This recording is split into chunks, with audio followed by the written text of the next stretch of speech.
Yo, not the normal place you guys would typically see me. I'm usually in my room saying this intro, but we got another episode.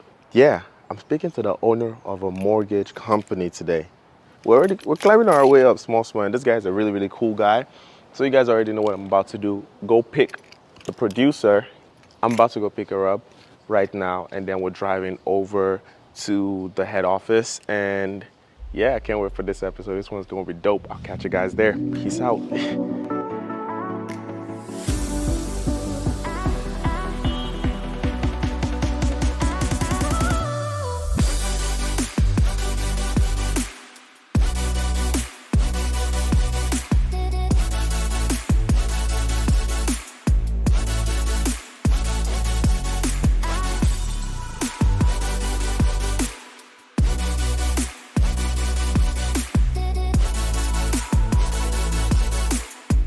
Just call them for advice.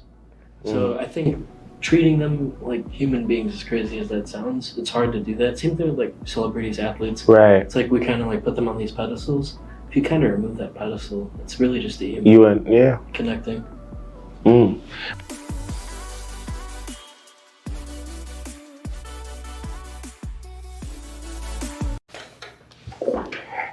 Hey guys, welcome to another episode of the Femi Daniel Show.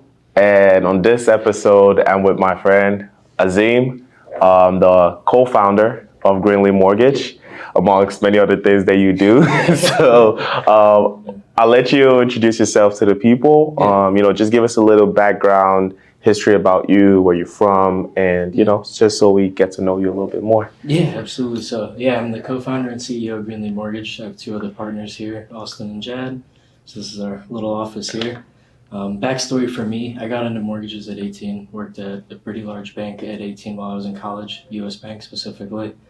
From there, kind of transitioned to multiple banks, realized like this whole industry is kind of outdated, and I was like, let me transition into something else to make it a little bit better.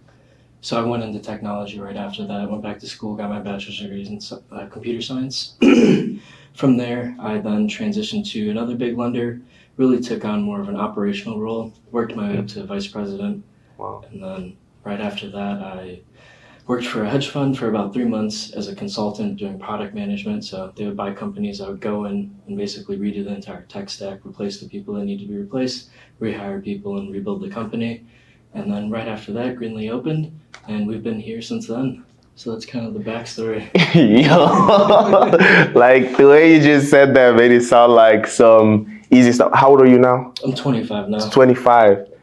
That sounds like some background history for somebody that's like already 40 or something. Like you made sounded like you're making it sound so easy. Like, okay, so you started at US Bank, because I was going through your LinkedIn. I was trying to do a little bit of research. Most of my podcast episodes, I just, flow with the person. But I was like, I really want to know like the whole backstory and how you got here. Yeah.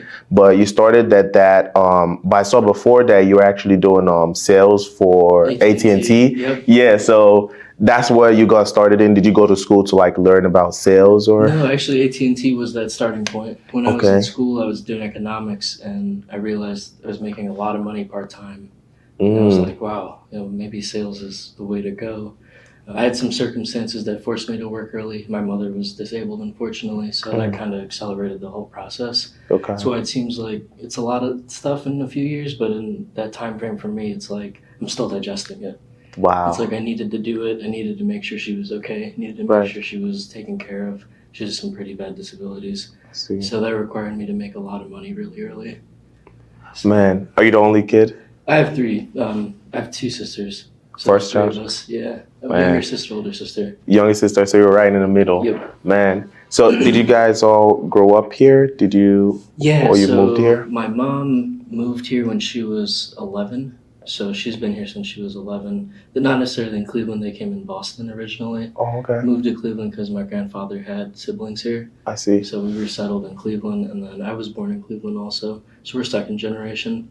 Oh, But yeah, my mother was born in Pakistan, and then my father was born in Dubai. Wow. Pakistan, Dubai. You ever had time to go back, visit a family over there? No, actually, they told me around like 8, stop speaking your native language, and then when you're older, you can go back overseas just to get an advantage, Okay. a competitive advantage. And that's why my English is a little bit better. Yeah. But when I was young, I spoke like 3 different languages: Farsi and Urdu. Wow. So Persian and Urdu, which is like a mixture of Hindi and Farsi. Wow. You still speak those? Yeah, I still do. It's not good at that. It's not as good as it. Yeah. Wow. So okay, so you started in sales while in high school. Were you high school at that time? Yeah, like right at the end of high school. End of like high that school. Summer. Wow. So you were making money. You were like, yo, okay, this sales thing is looking like it makes sense. This is so. What made from there? I saw that then you tried. That's when you after that you went to U.S. Bank Yep. to be a mortgage broker. What did you see any similarities or like what pushed you to go into mortgage at that time when you saw like sales was already doing really good? It was the only sales position that I could get without a bachelor's degree. So it was like software sales needed a degree, something else needed a degree, but like you could go into financing without a degree. And at the time I didn't have a college degree, so I was like, in order for me to make more money than cell phones, I need to find the next best sales role. And the loan officer made the most sense. Wow, I actually didn't know that. I thought you have to go. So what was the process to, because then you were still relatively young. Yep. It's like I've tried to imagine you walking into U.S. Bank like, hey, I want to be a mortgage broker for you. Yeah, actually it happened on a fluke. I applied to a bunch of positions, like selling electricity. Just I was applying to just like random jobs on Indeed, and U.S. Bank popped up because they had a part-time program where you could do 25 hours. And I was like, oh, this is perfect while I'm in school. I applied. They called me back. They were like, wow, like you're really young. Why are you applying? I was like, well, here's my circumstances. This is why I need this. And if you hire me, I'll definitely be like the best I can be for you. And Cody Wolf was my branch manager at the time, and he took a shot on me. And honestly, he helped like kind of make me the professional I am today. We still talk. Man, that's crazy. So you basically, did you realize that you've always been that way? Like, because it seems like from even just looking at your resume, it just seems like you kind of just go for it and bet on yourself. That even if you don't know it right now, you'll figure it out once you get into it. So like, have you always been like that right from, or was it also like the circumstances that pushed you in that direction? I think it's a mixture of both. The circumstances for sure started it. Naturally, I was like super introverted, but my circumstances like forced me out of that. So it's like, all right, no time to be introverted. Right. And I was like, all right, what can I do to make money? Sales. So it naturally pushed me over, and it's crazy to think about it, but introverts are very good at selling because we listen. Yeah. And 80% of sales is listening. That's true. You know, a lot of people think, you know, people get that bad perspective of sales. Like you're trying to force somebody. Once you say sales, somebody emerges a car salesman trying to sell you junk for the most amount of money. But once you start knowing more about sales, you start noticing that no, it's more about like trying to figure out how you can help the person, how you can solve a problem. And figuring out the best way to do that for the person at the best price possible. Exactly. So it's so crazy that you still took that sales approach into mortgage, being a mortgage broker. So what was like day to day when you got started as a mortgage broker? So at a big bank, it's very different. So typically the leads come through like people coming to the branch. Right. So it's a little bit easier at the bank, and you have a salary. It's not really heavy commission based. I see. So it was very slow paced, which was actually perfect to start with. Because like I was able to just learn very slowly. So for those like first 2 years at US Bank, it was a lot of like slow learning, like slowly learning how to fill out a 1003 because they still use pen and paper. Pen and paper for everything. And then like trying to navigate their computer systems at the time, like they're using Lotus Notes, like something from the 80s. Like we were using some old software at US Bank. And it was a learning process. Like my branch manager would teach me like, hey, you need to go wear a different suit, get a suit like this. You know, here's how you pass out business cards, talk to the person this way. Wow. It was like the basic fundamentals of sales and really just processing the loan. Wow. The leads came in through the branch, and if there wasn't any leads in the branch, we'd go set up a table at like a bakery or Costco or something and get leads that way. Wow. So, typical, it was just like AT&T. Like you go to Walmart, you see the AT&T table. Yeah. It's the same thing with banking at US Bank. You would just set up a table. So I've always wondered with all of that, like, is that you personally have to take initiative, or there's certain things that the company already itemizes? Well, like if leads are not coming this way, you can do this, you can do this, you can do that, and we'll finance that. I think it depends on the company. So some companies, it's self-initiative. Like US Bank, it's probably self-initiative since they're so big. They have their processes in place. So it's like kind of playing outside of their processes. At a smaller place like Greenlee, we want you to go do that. Like, hey, go do this. It worked for us. Okay, I see. So with those big ranches, are those kind of things like rewarded? Because I've also, just from my experience, I mean, I'm in real estate too.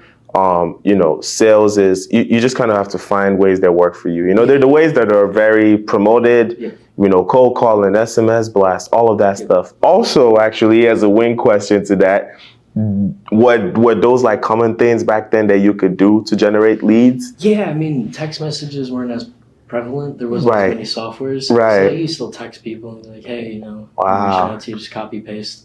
Do it that way. Man. Now I can't even imagine now having to, with the way we have all these different softwares now that can help make marketing more easy. It's like, I can't even think back then where everything was so manual. And it's like, I think, like you said, it was a good start because that would have definitely shown you the hard way to do it. Exactly. So now the hard way is like, okay, now I just need to optimize this process, automate some things, and everything just becomes easier. Wow, nailed it on the head. That's crazy. That's exactly how I was thinking the whole time. Man, so how long did you stay there? And then when did you decide, like, okay, it's time for me to move on to the next thing? I stayed there for about 2 years. I actually got approached by Rocket Mortgage for a loan officer position. Yeah. Like, hey, it's faster. We provide you leads. You can just work nonstop. And at the time, I was like, oh, I can make more money. Why not? More money. I was like, why not? So that's what prompted me to leave. To leave? Yeah. Okay. So you went to Rocket Mortgage. What was the differences that you saw? Because I know Rocket Mortgage is a more online-based company. Most of their processes are online.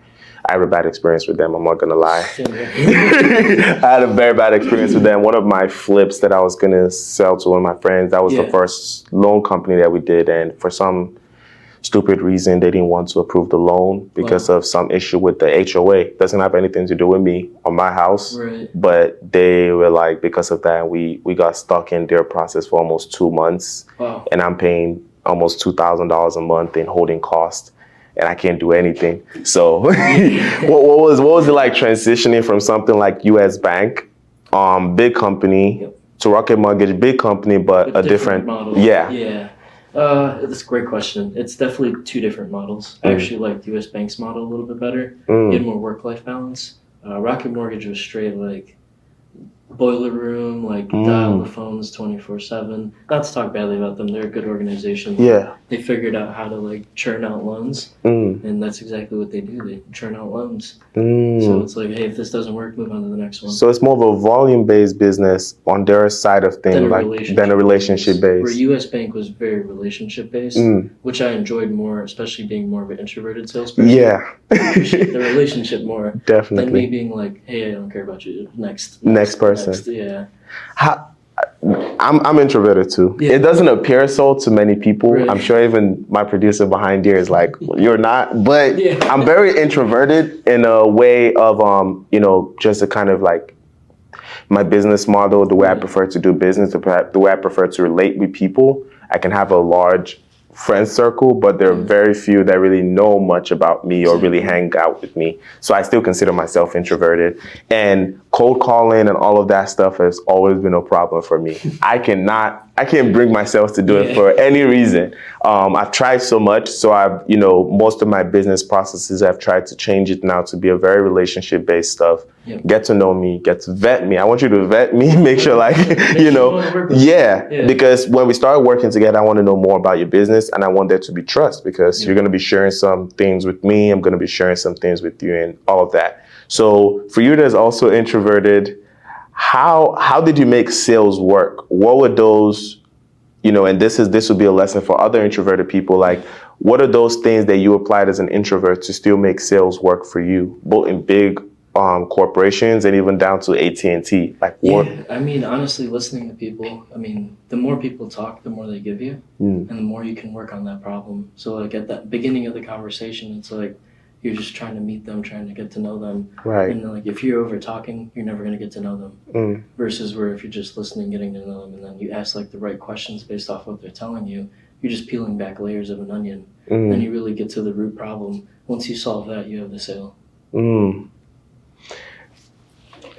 Sales 101. Sales 101. That's a very simple, straightforward definition. There's a lot of, I think now with all the fancy tech, it's done some good, but it's also done some bad to where people are, a lot more focused on let's learn some, maybe, what's that word I'm looking for? Want to learn more about the mind, want to know how this person behaves or reacts to this, reacts to that. But it's like, at the end of the day, you just have to shut up and listen and ask the right questions. And the most important thing that I also learned about sales is sometimes no is the right answer. Like sometimes you win the sale by them telling you, no, I don't want to do business with you, because you end up getting those kind of clients where now it's a hassle to actually make the sale, very efficient, and it's like the best answer in that situation would have just been no. Either you telling them, no, I don't think we're a good fit for each other, or them just asking them enough questions for them to be able to make that decision like, hey, no, I don't think we should work together, or this is not the right time for me. Yeah, it saves your time, it saves their time, and it keeps this process clean and straightforward. It's like, and people love that. The credibility that gets built from that is amazing. Because it's like, hey, this guy's not trying to win one over. Right. He just wants to see if he can help. We follow that same sales philosophy at Greenland. Nice. So, we don't win every deal. Sometimes we're not the best price. We straight up tell them. We're like, hey, we shopped 6 lenders for you. We're not the best price. You should probably take that loan estimate from whatever company. And it's crazy how much business we've gotten back by doing that. And we've been around for 7 months, and the scale we've seen from starting with 3 people to now we're a team of 15 people. Wow. Yeah, so that's crazy. It speaks to just being transparent. Just being like, hey, this is where we're at, this is where you're at. Okay, it doesn't work. This is where I'm at, this is where you're at, it works. Man, that's really important, because I think we all met, me, you, Soraya, Jeff, most of the team, we all met at a meetup. Yep. Yeah, and that was when you guys were just coming out, just lunching, and now seeing the growth and seeing the consistent progress that you guys are making. And I feel like I don't know who does the hiring, but I feel like your office is just full of cool people. Yeah. It's always a team effort with the hiring. So I see. All 3 of us, Austin, Jad, and me, we try to make good decisions on that. I see. And it's nice to have partners where it's they're all so different. Jad's kind of in your space where it's heavy real estate transactions. I see. And he's not really on the finance side. I'm heavy in the finance side, more capital markets, technology. And then Austin's a very front end originator. So each of us have a different skill set, personality to go with what we're building. What you're building. Yeah. That's really cool. When I was looking over your resume on LinkedIn, I saw it all stems from 3 main areas. You can correct me if I'm wrong. Mostly sales, marketing, and finance. Yeah. What interests you about those 3 sectors? They're outdated. So that was the biggest thing. I wanted to go in and learn them so I can update them. It's just how I look at it.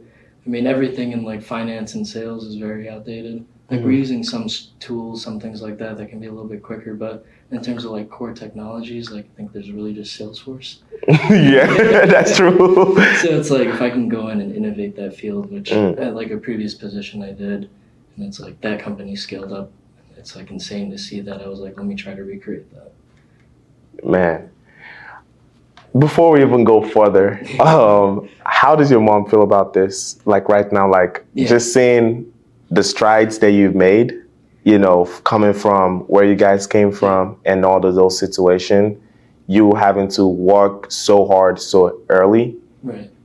How does your mom specifically first, and then the whole family in general? My mom's super proud. So before she got sick, she was actually at KeyBank working in their hedge fund and capital markets. Wow. So that kind of gave me an edge too before she got sick. I see. I used to just go to the office with her and read reports. 10 years old reading stock reports. Look at how many 10-year-olds are just going to their mom's office to read stock reports. So before she got sick, that was super cool, and I learned a lot, and she taught me a lot, and that was a really solid base that she didn't realize she was building. And then now it's she sees the fruits of her labor. Yeah. Yeah, where she's wow, I helped make that. That must be a very cool Yeah. feeling. That's a very cool feeling, you know, for number one, you guys to be into the same thing. Yep. So, you know, I'm guessing you guys do have conversations here and there, like, Oh, yeah, yeah. this is what is It's going like, on. hey, how did you do it back in the 80s? And she'd be like, oh, that's how we did it back in the 80s. I'm like, oh, that's how we do it now. Wow, So it's really cool. that's really dope. So you more closer to your mom than I'm guessing than your dad? Or? Yeah, unfortunately. My father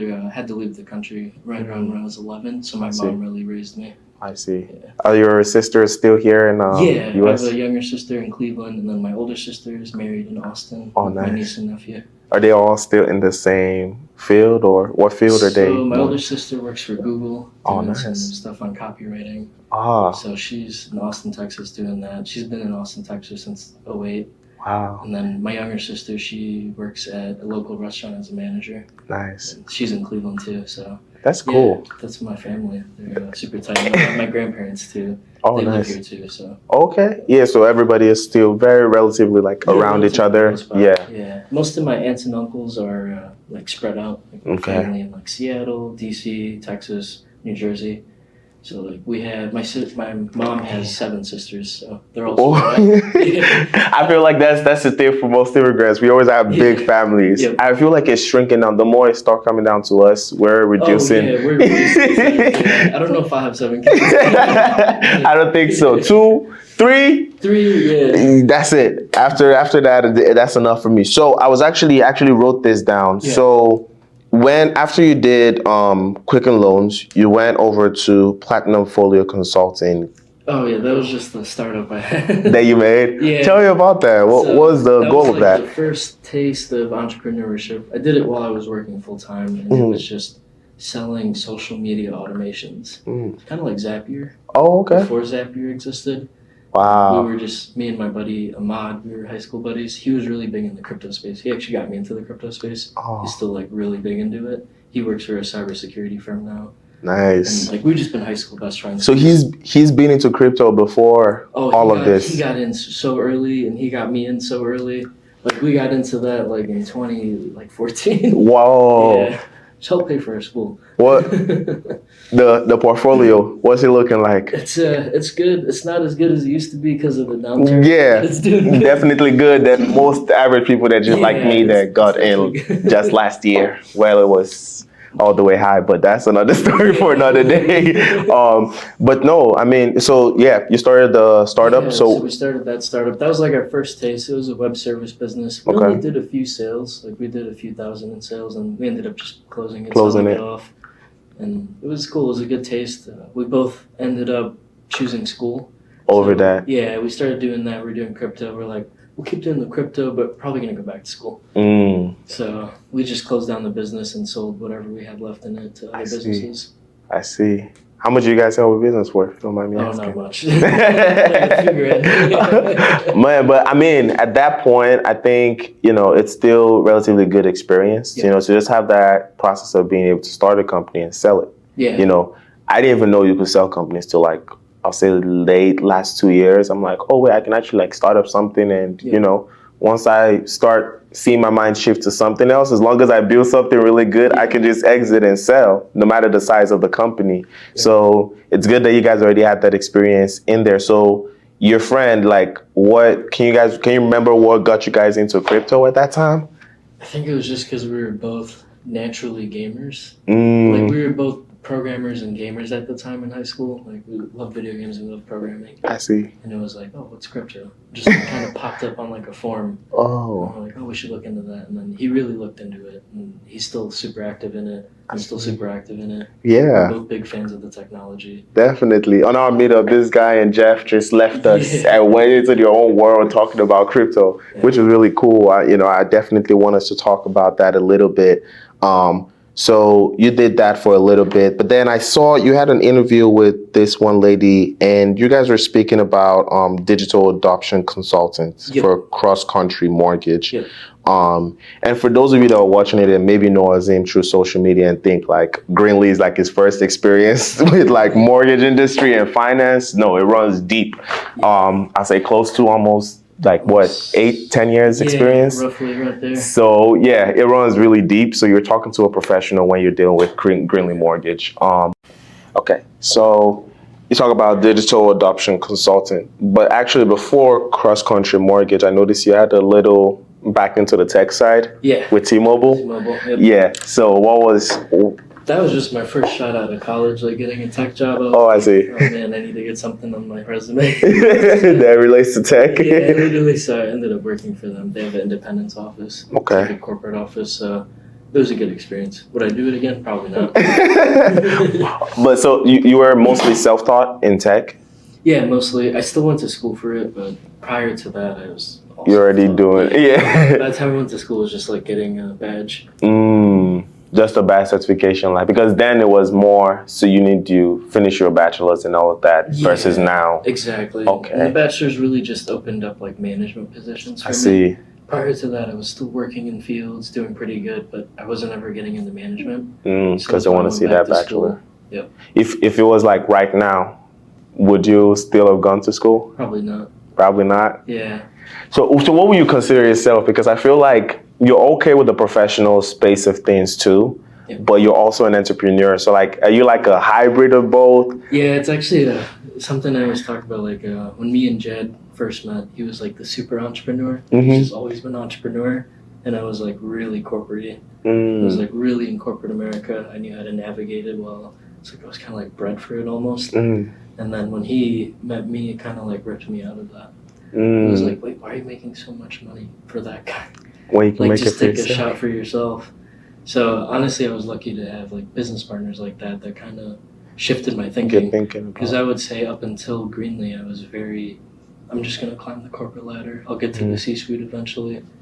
I mean, which you already did, like you mentioned, like you've gotten into some like top positions. So like your first like senior position, you said you got even to a vice president role, and you've got to run a hedge fund, which I know their hiring is probably hard as hell. And it was only 3 months, but it was just like those 3 months were just intense. And the hiring process for that was 8 months.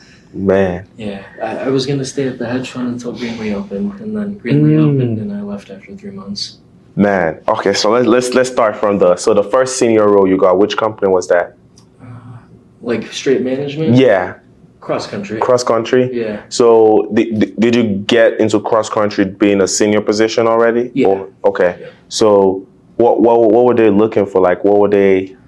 It was actually a rough process. I got denied 3 times. Wow. So actually, Kate, who works with me right now, as one of my VPs, got me in there. With the interview with her executive VP, and it was honestly like, she's like, I just like the way you think. She's like, you think differently. I was like, yeah, I mean, if you give me something, I'm gonna run with it. So she literally created a job for me. Wow. And I just like worked with her, and then eventually she got promoted and I got promoted. So.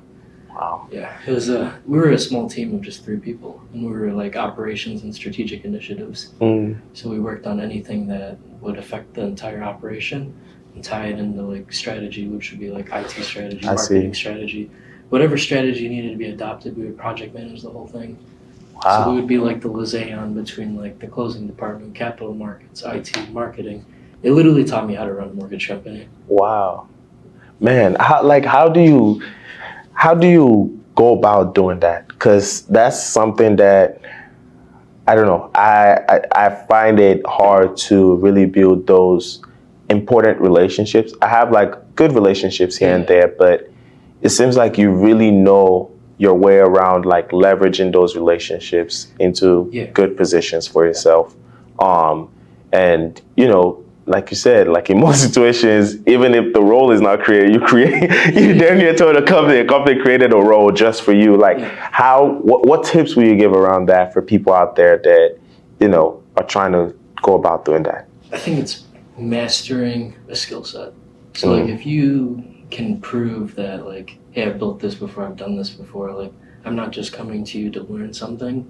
I've already taken the initiative to learn it before coming here. I think that really gives you a lot of social leverage. And then also coming into the position, you might not be in the exact spot you want to be, but if you put in enough work and you show off that skill, you should also advocate for yourself. Right. So advocating for yourself, finding someone to advocate for you, like I did. And I mean, those are like the keys right there to like really move up in any organization. Once you find that sponsor that can like speak for you, Right. you really have built a lot of credibility in the company because now you have someone who's been there for like, let's say 20 years backing you, which goes a long way. That goes definitely a long way. That's what I've noticed mostly in especially corporate America is like you get the opportunity to have the job if it's coming from a referral than just application. Just application. Nice. It's like way harder to get in through just straight applications versus like, I mean, get creative. Like reach out to someone on LinkedIn that's in the position. Be like, hey, how do you like it? Build a relationship with them, and then be like, at the end, would you be willing to help me out? And does your company do like a referral bonus? So maybe I can be your referral and you get the bonus. A lot of these systems are designed to get you into the job. And like there's something we would always do for referral bonuses. We'd give $1,000 to anyone who got hired into management. The reason behind that is like if you're a manager, you probably know other people that are managers. Gotcha.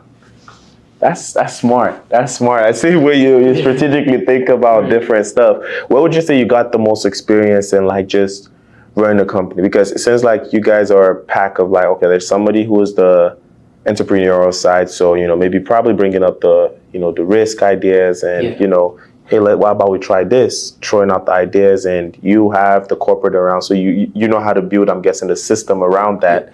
Like, okay, if we're going to take this risk and do this stuff, it should be probably structured like this. We should probably talk to this people. Exactly. Yep. See, I'm getting a good read, guys. And then the last person, I'm guessing, is more front facing as far as like relationships with people, marketing, that kind of stuff. Exactly. That's a power pack. Like, how did you guys find each other? It kind of just happened. I ran into, me and Jed have known each other since high school. Okay. Which are just friends, just always keeping up and keeping in touch. We were in parallels of business, like he was in real estate. I was always in finance. So we just always stayed in touch. It made sense. Right. We ran into each other in the gym like 2 years ago. And he's like, hey, we should talk. He's like, you're killing it right now. Like, I see you killing it. And I'm like, oh, okay, let's talk. And we started talking. He's like, what do you want to do? I'm like, oh, I want to open like my own bank eventually. I'm going to get there in maybe like 10 years. I have to save a bunch of money and stuff. He's like, maybe it's easier. Maybe we could start with something else like a brokerage. And I was like, oh, that's actually a good idea. Why don't we start with the brokerage and then build it into the bank? Build into a bank. So that's kind of how that happened, was like one quick lunch at Town Hall. And that turned into this. And then we realized really quickly, like I wasn't able to, because of the licensing requirements for brokerages and banks are just ridiculous. We're very regulated. So because of that regulation, it's almost like a full-time position dealing with it. So I was like, oh shoot, we're going to need someone to originate these loans. And he's like, let me reach out to my network, see which loan officers I can find. And that's where we found Austin. And yeah, we basically split it up that way. So it's like me and Jab are really like building, and then Austin's really building the front end. Front end of stuff. Yeah. So he's more so focused on making sure the mortgage company is a mortgage company. Exactly. And then you guys focus on the bigger plan of things, building it up. Exactly. That's really smart. That's really smart. And so like all the loan officers report up to him, all the sales report up to him, and then that reports to Jad, who reports to me. That's really cool. I feel like it's really important when building a company, especially with the grand vision that you guys have. Like, did you guys have is there like a master plan somewhere? Like, this is the blueprint. This is what we're doing. So I feel like things change in business. Right. Like, originally, when we all sat down, like we had plans. And then obviously markets have changed, things have changed, so we adjust our plans. Right. So now it's more so about like, how do we scale appropriately? How do we make sure like our team members, feel welcome, like want to be here, want to stay here, want to advocate for the company. And now it's like more culture building right now. Yeah. And then as we like finish out the culture building, it'll be like scale. Like, how do we get into this state? How do we get into this state? Gotcha. Working on getting into Florida now. Nice. So it's becoming more corporate-y right now. It's like we're in that like weird area of like we're a small business, but we're mid-size. Like we're transitioning into the mid-size. Gotcha. So how did it all start? I mean, outside of the idea to start a company and have employees and all of this stuff, money got to come from somewhere. Yeah. How did it all, like, was it personal investments? Did you guys have to raise money? So it's all bootstrapped. It's all personal. So between me and Jad and a little bit of Austin too, like we all bootstrapped it together. Nice. Man. So for the loan office, like I want to touch on hiring, and then I'm going to segue back into, the hedge fund and what it taught you. Yeah. But the hiring process. How did you? I know you kind of look at everybody, but what are key qualities that you're looking from each of these loan officers? So it's so hard to say because you don't know who's going to be good. Mm. You really don't. But like some of the key things is like just matching people to the company values. So like we're very transparent. We have a lot of integrity, and like we just try not to like, if the deal's not good, we're not going to do it. Like it's not like we're going to tell you to do the deal. We're not pushing you like a boiler room to do the deal. So we always look for people that kind of fit that. I see. Like a lot of our loan officers now, I feel like fit that. They're very relationship focused. I think that's the biggest thing we look for. Right. Is like, are you a relationship focused person or are you a transactional person? If you're transactional, you probably won't do good here. If you're relationship focused, you'll probably do great. So we just avoid people that are very transactional. I see. Man, and is it hard to find? Where is like the places that you guys are going to look for those kind of people? Everywhere. Networking events. I mean, LinkedIn, Facebook. It's just kind of happened organically up until this point. So we've been lucky with the organic side of things. Yeah. Do you think you prefer that versus? I do, and I know right now it's very easy. I know when we get bigger, it's not possible. So we'll have to systemize it at some point, create like a full HR process, and we'll have to apply and kind of go through that process. Man, but, I mean, I think that's why all companies do the referral thing. It's like the last piece of organic you can keep without losing the scalability. Right, because I mean, even in marketing, everybody knows word of mouth is still the best form of marketing versus anywhere else. It's the way higher conversion rate. I won't know the metric, but you can more than likely convert a referral than any other marketing means. So do you feel like there would be a lot? I don't know if you guys have fired anybody up until this point, but I'm guessing then there will be a lot more firing that might be happening, or is the mortgage industry less of firing? It depends how you build it. So if you're building it like a lot of the competitors are right now, which is why they're laying off so many people, kind of build it for volume. And then they do layoffs like we're seeing right now in the industry. Layoffs are happening in real estate. I think the way we build it is like tight and fast. So it's like, when we add someone, we know why we're adding them versus just adding them to fulfill like a need. So we try to be more strategic about hiring. Luckily, we haven't had to let go of anyone. So. Nice, man. And how was it like watching from the back end, like just the growth of everybody? Because I'm sure even each of the loan officers, like you said, some of them, I'm guessing, this might be a new thing to them completely.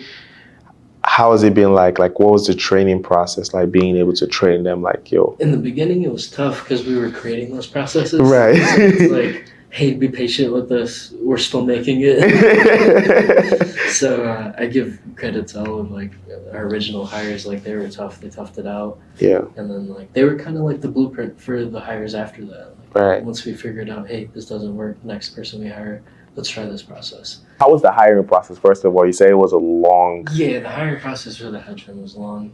It was a total of like 6 interviews. Wow. Starting with like, you basically interview with the whole team you would work with. Okay. So like the associate director, managing director, and then the partner. So you work all your way up to the partner, which is a little wild to me that like hedge fund partners have that much time to actually interview people. Yeah. They interview one by one. It depends on what position you're applying for. On the position. Okay. I was coming in as a product manager, an equity product manager. So I see. I was getting paid with salary bonuses and an equity solution. Oh, okay. So it was like, okay, partner wants to be. He wants to know who's coming in. Wait, who are we hiring? Why are we giving equity? Like, what's going on? So it was a process. So with the associate director, the MD, and then the partner.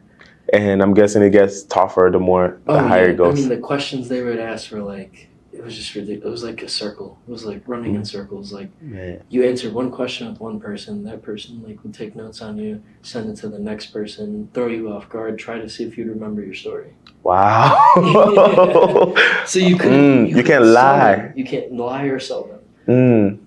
Exactly. There's no lie, there's no shading, there's no creating a storyline. You can't create a story. That's literally it. And like everything you do has to be verifiable. And what way to do that then?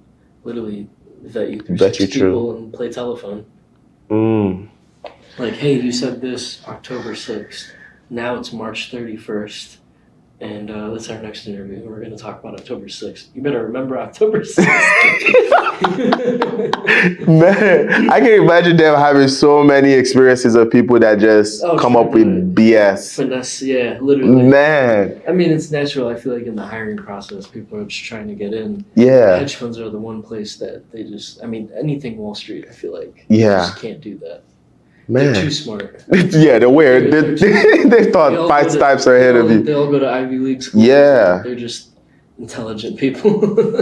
And you're spending money like into a whole bunch of stuff that you're not even thinking about to try and, to understand. Yeah. And it was a process. I mean, that interview process alone taught me like how I should interview people.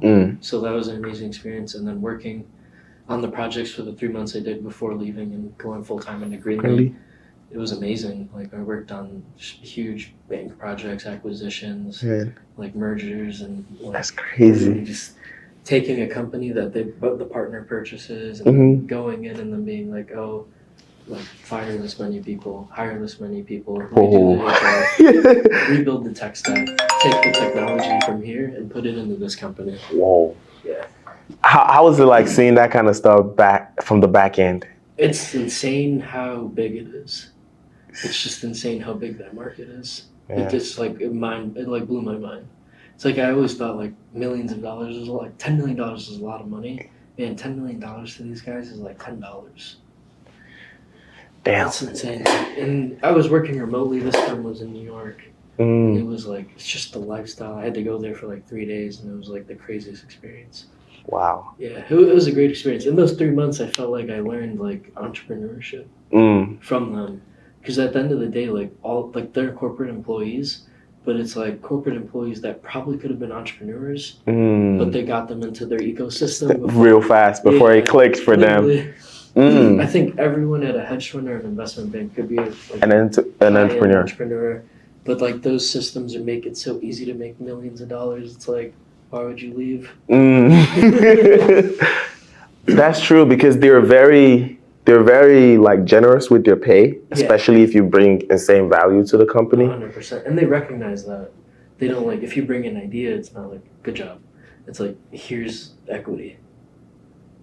Because I mean that's the only if you pay only in like dollars, somebody can always pay more. More dollars, yeah. So if you pay them in equity and the person really believes in that idea, they're bought in. They can't go nowhere. Yeah. It's like, why would they give that up? Man. So how hard was it for you to realistically like live that?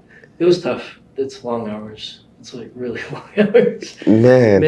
But it built it built the backbone of what would become Greenlee. Greenlee, right. Because I could work those hours. Like I've already done it. It was a practice run. So that's another thing I wanted to ask. Like with hedge funds, is there like a 9 to 5 or it's kind of like... No, it's just you gotta work. Just work. Yeah. They're calling you Saturday, you're picking up. They're calling you Sunday, you're picking up. If the client's calling you at midnight, you're picking up. Man. Like you're working. But the connections I made there are like what ends up helping Greenlee. Greenlee, right. Because those hedge funds are now like lenders for us. Okay, yeah. So the hedge funds now, which is previous relationships that you have, now serve on the back end as man. Are you still in contact with most of them there at the hedge fund? Yeah, I try to talk to them like once a month. Okay. Yeah. Make sure they still know who you are. That's cool. That's really cool. Go visit them too. Like just hang out with them. Stay in touch. Because they're very different when it comes to like employment. Like they really invest in you. So it's like even though I left, they're like, oh wait, we can still make you a part of the ecosystem in some way. So the ones specifically that play in the mortgage space, I talk to a lot. Oh, I see. Man, that's really cool because I mean you hear a lot about the hedge funds being just like assholes and everybody on Wall Street is not. For sure. But when you're with them, you're with them. With them, it's like a family. Yeah. I see. It's tight. It's hard to get in, so they recognize. Right. Yeah. It's like real recognize real. Like, hey man, you were able to get in. You know what? We'll stay in touch. We don't know what you could be up to in the future, so we might want to invest. That's good. That's good. So to have those kind of like Rolodex in your back pocket, like you know what, when it's time, when it's the right time. Yeah. How do you not blow those kind of relationships? You need to realize that they're giving more than you are. So it's like it's a humble thing. It's like, you know, you have to really humble yourself and be like, hey, like, you're MD of a hedge fund, like, you know more than me. I'm calling you for advice. Right. I'm not calling you to like brag about what I'm doing. Right. I'm literally just calling for advice. So I think treating them like human beings, as crazy as that sounds, it's hard to do that. Same thing with like celebrities, athletes. Right. It's like we kind of like put them on these pedestals. If you kind of remove that pedestal, it's really just a human You and yeah. connecting. But you know, some people would say, you know, reaching out to people at those higher levels and leading it with, "Hey, I need your help. I need your help," might come out some type of way. It depends on the person for sure. Okay. I think I had like the corporate background, which kind of was like, "Hey, I need your help," and they're like, "Okay, we get it." He's really like in the industry with me. Right. Whereas like if it's a stranger and you're just like, "Hey, I need help," Can I pick your brain for a cup of coffee? It's different. Yeah. It's like I worked for them, so now it's like they already know what I was capable of doing. Yeah. So they're more invested in staying connected.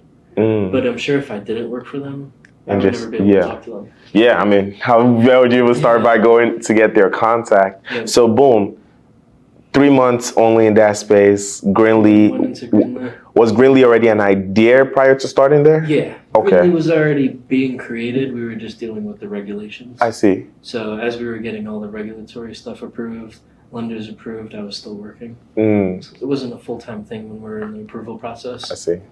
Man, so why the name Greenlee?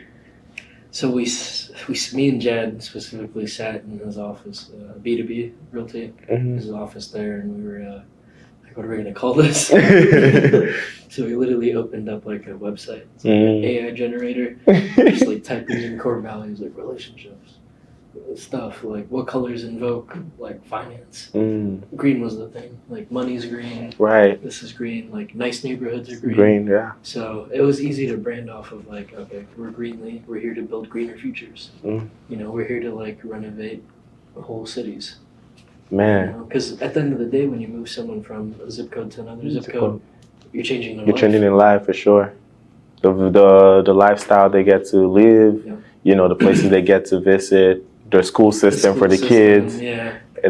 So it's a powerful thing, which is another reason why I chose mortgages, because there's not a lot of minorities leading mortgage companies. Right. So to be one of the few is like a blessing, because it kind of allows me to bridge the gap. Right. It's like, hey, this has been such a very like political thing. Like, let's just try to make it work together. Man, that's really awesome, man. It just shows you guys actually care. Yeah. You know, which is not a very prominent thing in the finance industry, the mortgage industry, and all of that. You know, is to find a mortgage company that actually cares. Like you earlier said, you know, you guys care about the deal. You're not gonna push a deal to go through just because you want to close a loan, which a lot of companies won't really care about. It's like, hey, we're trying to hit our numbers. This sale got to go through, figure out a way to get it done. So I'm thanking you on behalf of all your clients and more clients that are coming through the door. Like, you know, I try to speak with people that have businesses because I like to know the owner's core values too.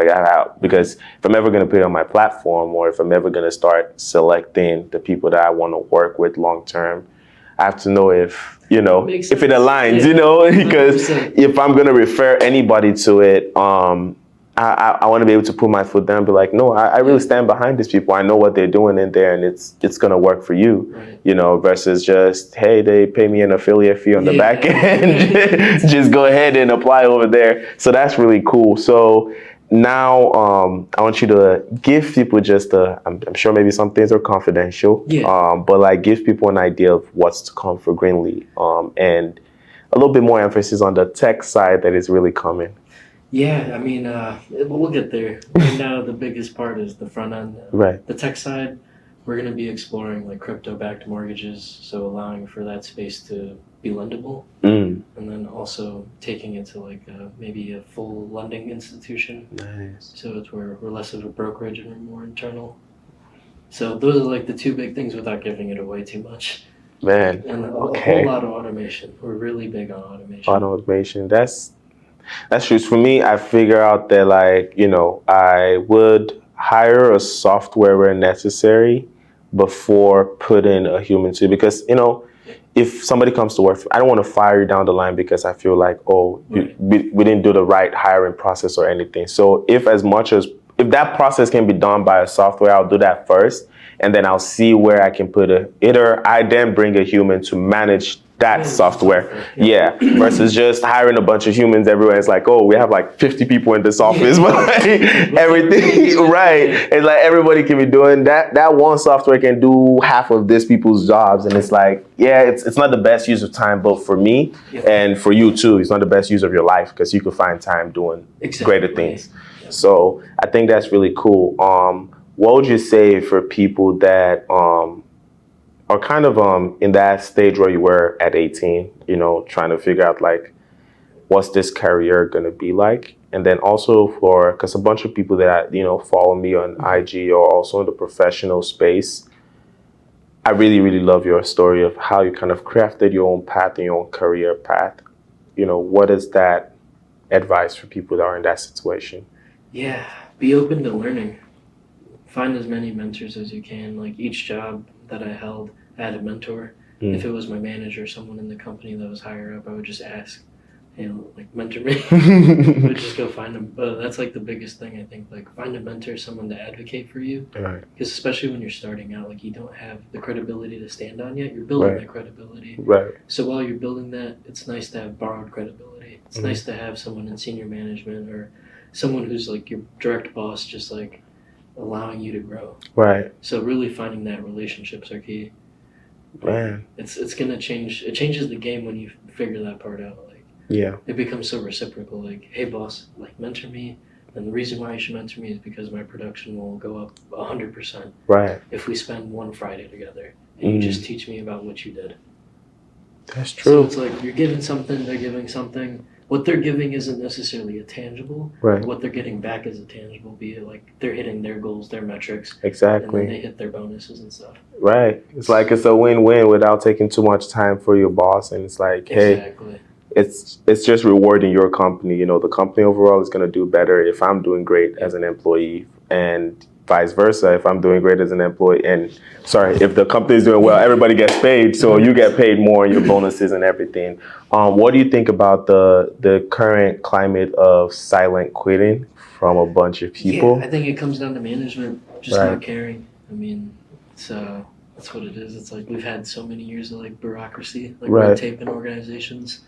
So it's changing though. I think with our generation, there's a lot more like empathetic leaders. Yeah. Versus like previous generations, which are like pound the phone. Yeah. The numbers going like Wolf of Wall Street types. And now it's becoming more so like I think like our generation, especially like we want to be connected. Connected, yeah. Like we still want the tech. We want Uber Eats. We want everything done easy and quick, so we could spend more time connecting. That's a good way to touch on it. I feel like the world has just been coming full circle, and things that for a while stopped being appreciated, like going to the coffee shop and hanging out with your friend in a cool, quiet place, is now starting to be cool again. Yep. But now with the comfortability that technology provides, or the comfortability of the newer generation of NFTs, crypto, convenience, it's just like now we can conveniently hang out. And I feel like you spoke on it really well. It's like, let's use tech to help us buy ourselves more time to hang out again. Exactly. And I mean, I can't wait to see what you guys will do with Greenly. I'm looking forward to working with you guys in any way, shape, or form possible. And let's just see how this goes. But most importantly, I don't know how to speak anymore. Thank you so much for spending time out of your day to hang out with me here, speak to the people. Where's the best place for people to find or connect with you? So they can find us at greenlymortgage.com or Instagram. It's Dream with Azeem. So those are like the best ways. That's a cool name. Yeah. That's a cool name. So thank you guys so much, you guys. Make sure to check out Greenly Mortgage. If you're looking to buy a property, whether you're an investor, service investors now, which I've been waiting for a long time. So service investors now, the service homeowners, speak with somebody from the team, and this is a mortgage company that would actually guide you on throughout the process, rather than just like, well, tell us when you have a house and we'll go from there. So definitely reach out to them. Greenlee Mortgage. Make sure you follow them on Instagram so you'll know about the new programs that they start to offer. Follow Azeem so you can see what he's doing online. And for me, well, you guys know where to follow me, Femi.Daniel_ on Instagram.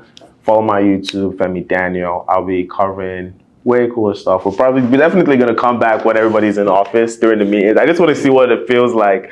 Because I've always wanted the office space, but I don't know how to run an office space. I don't have. So I'll learn from you guys. Yeah. But I'll catch you guys on the next one. Leave a like, comment, subscribe if you have any questions. I'll make sure to relate it back to the necessary people. And yeah, we'll catch you guys on the next one. Peace. See ya. I would say this every episode, but best episode so far.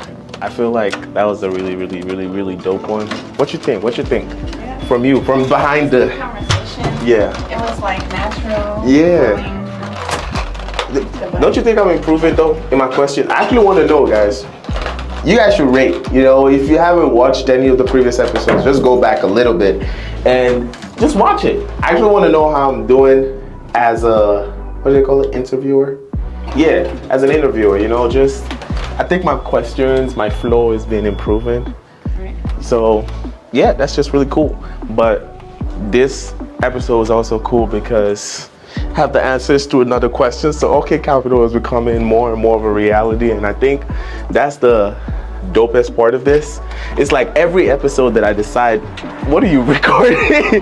But like every episode that I decide that, I feel like in the morning, like, I don't want to do it anymore, like, fuck this, it ends up being a really, really good podcast. So it's just telling me more and more to just keep doing this shit. I don't know what this is going to turn out to. Obviously, there are no ads, there are no sponsors, there's nothing, but we're going to keep doing it. Actually, I think I'm going to ask Greenlee for an ad and maybe just put an ad in this one. Shit, because we're going to be working with them. But you guys, you know what to do. Like, share, subscribe. I'm tired of saying that thing. You guys should always do the needful. God damn it. Watch it to the end and actually learn something that's beneficial for your goddamn life.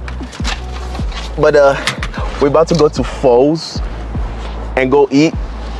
My director's taking me out on lunch. Yo, I feel like life is just amazing. But yeah, catch you guys on when we get to Foes. We're having our podcast there, right? See you guys. That's why I'm firing your ass.